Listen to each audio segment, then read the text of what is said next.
ओम नमो नारायण। आज हम माघ मास महात्म का अध्याय 15 सुनते हैं। इस अध्याय में पवित्र नदियों में माघ स्नान के महत्व के बारे में बताया गया है। दत्तात्रेय जी कहते हैं कि हे राजन, प्रजा के हित के लिए ब्रह्मा जी ने पापों के नाश हेतु प्रयागराज की रचना की थी।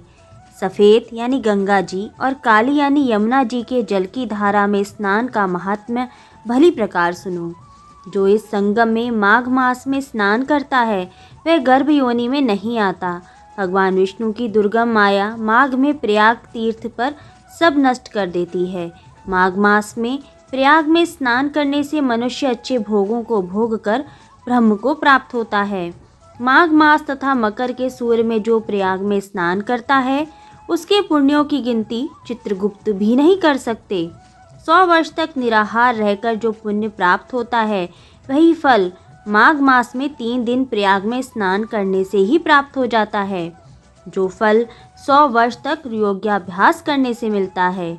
जैसे सर्प पुरानी कैंचुली को छोड़कर नया रूप ग्रहण कर लेता है, वैसे ही माघ मास में स्नान करने से मनुष्य पापों को छोड़कर स्वर्ग को प्राप्त होता है। परंतु गंगा यमुना के संगम में स्नान करने से हजारों गुना फल मिलता है। हे राजन, जिसको अमृत कहते हैं वही त्रिवेणी ही है। ब्रह्मा, शिव, रुद्र, आदित्य, मरुतगण, गंधर्व, लोकपाल, यक्ष, गुहक, किन्नर, अणिमादि गुणों से सिद्ध तत्वज्ञानी ब्रह्माणी, पार्वती, लक्ष्मी, शची, नैना, दिति, अदिति, संपूर्ण देव पत्नियां तथा नागों की स्त्रियां, घृतांची, मेनका, उर्वशी, रंभा, तिलोत्तमा, अप्सरागण और सब पितर, मनुष्यगण, कलयुग में गुप्त और सतयुगादि में प्रत्यक्ष सब देवता माघ मास में स्नान करने के लिए आते हैं। इन दिनों माघ मास में प्रयाग में स्नान करने से जो फल मिलता है वह ईश्वर ही कह सकता है। मनुष्य में तो कहने की शक्ति नहीं है। हजारों वर्षों में यज्ञ करने से भी यह फल प्राप्त नहीं होता है। पूर्व समय में कांचन मालिनी ने माघ मास में केवल 3 ही दिन का फल राक्षस को दिया था।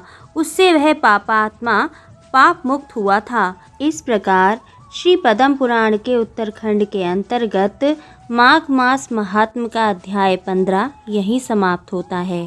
जय श्री कृष्ण।